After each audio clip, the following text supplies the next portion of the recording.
आज इक़्तिदार में आने के बाद इस शख्स ने जिस तरह मुल्क की मईशत को तबाह किया है, आज हमारी खारजा पॉलिसी, हमारी दाखिला पॉलिसी वो बैनुल-अक़वामी क़ुव्वतों के हाथ में है। फाइनेंशियली हम मुकम्मल तौर पर IMF और वर्ल्ड बैंक की गिरफ्त में हैं।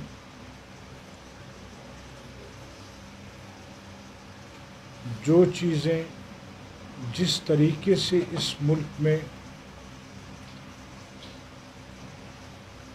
वो लाना चाहती हैं क़ुव्वतें, उसी तरीके से ये लोग यहाँ अपनी कौम पर अपने फ़ैसले मुसल्लत कर रहे हैं।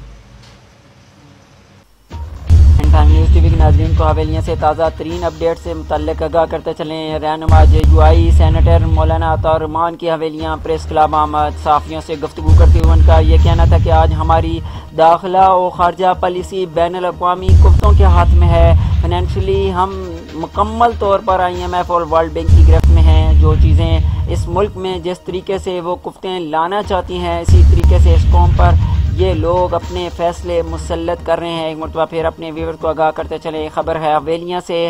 रहनुमा JUI सेनेटर मौलाना अता रहमान की हवेलियाँ प्रेस क्लब आमद। सहाफ़ियों से गुफ्तगू करते हुए उनका यह कहना था कि आज हमारी दाखिला और खारजा पॉलिसी बैनुल-अक़वामी क़ुव्वतों के हाथ में है। फाइनेंशियली हम मुकम्मल तौर पर IMF और वर्ल्ड बैंक की गिरफ्त में हैं। जो चीज़ें इस मुल्क में जिस तरीके से वो क़ुव्वतें लाना चाहती हैं, उसी तरीके से इस कौम पर ये लोग अपने फ़ैसले मुसल्लत कर रहे हैं। उनका मज़ीद ये कहना था कि हमारा हर तबका ज़मीन बोस हो चुका है। अपोजिशन जमातें अगर उस वक्त हमारे आज़ादी मार्च का साथ देती तो आज मुल्की इक़्तिदार का नक्शा तब्दील हो चुका होता। 18वीं तरमीम को छेड़ना मुल्क को 2 लाख करने के बराबर है। एक मरतबा फिर अपने व्यूअर को आगाह करते चलें। खबर है हवेलियाँ से। रहनुमा JUI सेनेटर मौलाना अता रहमान की हवेलियाँ प्रेस क्लब आमद। सहाफ़ियों से गुफ्तगू करते हुए उनका यह कहना था कि आज हमारी दाखिला और खारजा पॉलिसी बैनुल-अक़वामी क़ुव्वतों के हाथ में है। फाइनेंशियली हम मुकम्मल तौर पर IMF और वर्ल्ड बैंक की गिरफ्त में हैं। जो चीज़ें इस मुल्क में जिस तरीके से वो क़ुव्वतें लाना चाहती हैं, उसी तरीके से हमारे हुक्मरान हम पर ये फ़ैसले मुसल्लत कर रहे हैं।